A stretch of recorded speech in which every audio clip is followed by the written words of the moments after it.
punya spion. Itu fungsinya untuk apa? Spion. Orang yang ditugaskan untuk mencari informasi tentang kekuatan lawan kelompok, oke?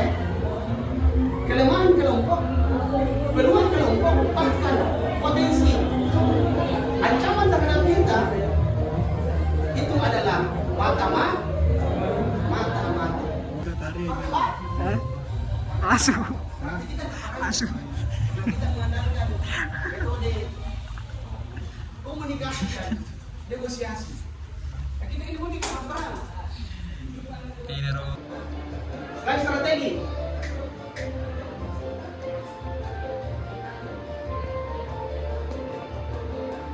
coba.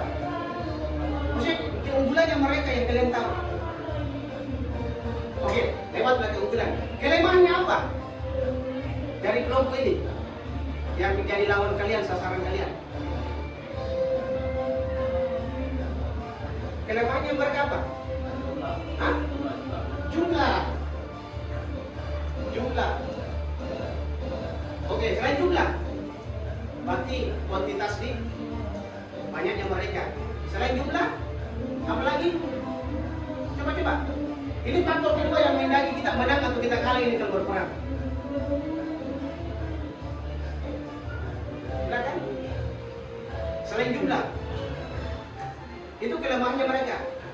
Kita mungkin lebih baik. Apa lagi yang kalian siapkan?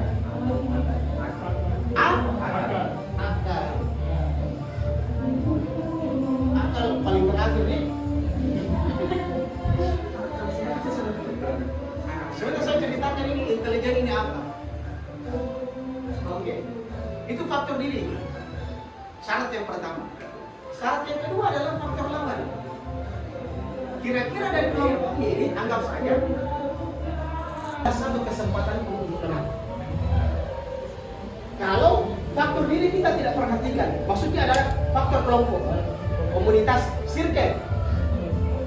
Nah, apakah pada saat pengetahuan yang sampai hari ini itu menjadi hal yang paling pokok dan utama atau hal yang paling fundamental di dalam kehidupan keseharian kita, karena kita tidak pernah bisa lepas dari yang namanya agitasi dan propaganda. Kenapa saya menganti kawan-kawan sebagai pemantik untuk menyampaikan terkait daripada materi agitpro atau disingkat agitasi dan propaganda.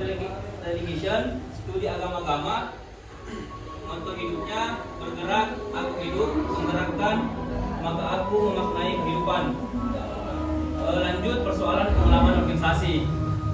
Jadi kawan-kawan sekalian perlu memahami terkait dengan pengalaman daripada pemantik, karena itu menjadi suatu standar.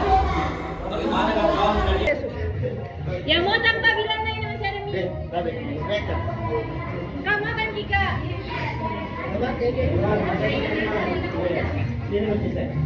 Moji, bisa ke sini kapan-kapan sih.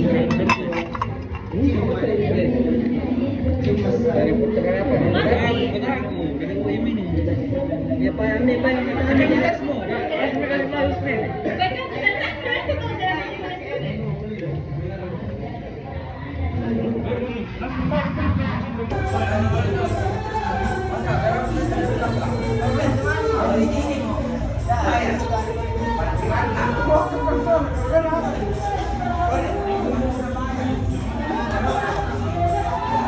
dilaksanakan di Kota Makassar pada tanggal 10 Januari 2026 resmi saya buka.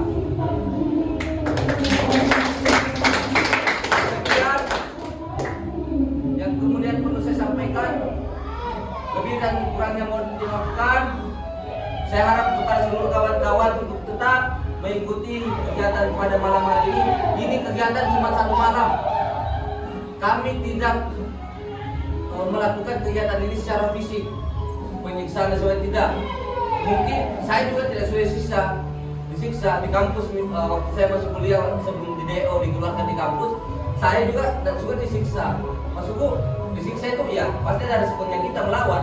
Untuk apa kita disiksa? Sehingga kami di organisasi ini Komrat kami menolak kekerasan, kami menolak keras kekerasan, dan kami tidak mengiyakan kekerasan. Itu saja. Apabila bukan daya hitam adalah jalan kami, saya kembalikan ke moderator ataupun secara individu. Tapi tentunya kami di organisasi ini ingin bersama-sama membenahi terkait dengan persepsi ataupun pemikiran orang lain ataupun kita sendiri terkait dengan kebebasan tersebut. Sekolah Hitam dengan tema organisir, basis, dan juga reaktivitas aksi massa. Secara singkat saya sampaikan bahwa itu berbicara persoalan bagaimana merangkul teman-teman dan sama-sama bergerak untuk menyerukan pendidikan wajib gratis serta stop diskriminasi atau mengesampingkan, membeda-bedakan teman-teman yang aktif di jalanan pada hari ini seperti pengamen, manusia silver, dan juga palimbang-limbang. Jangan pernah mendiskriminasikan, jangan membeda-bedakan kepada mereka. Bagaimana ketika misalnya teman-teman kita pengamen batas kota misalnya, satu contoh, ketika ada teman anak jalanan, geng motor dan sebagainya, kita sama semua. Kami tidak pernah membeda-bedakan siapa yang sekolah dan siapa yang tidak sekolah, siapa yang kuliah dan siapa yang tidak kuliah. Kita sama semua. Pada proses pendidikan pada malam hari ini, kenapa kami menamai kegiatan kami di Komrat adalah Sekolah Hitam? Karena hitam adalah salah satu hal yang dianggap sebagai kesetaraan. Hitam adalah sebagai bentuk daripada persamaan kita bersama-sama, bahwa hitam kita berdiri bersama-sama merangkul semua warna yang ada. Sehingga kawan-kawan pada kesempatan pada malam hari ini, pertama-tama saya ucapkan terima kasih kepada seluruh kawan-kawan, teman-teman yang sejumlah golongan yang hadir pada malam hari ini, bahwa hormat kami kepada seluruh kawan-kawan karena menyempatkan hadir dan ingin bersama-sama membangun rumpun dan juga rumah kita bersama-sama atau organisasi ini, yaitu Komite Rakyat Demokratik.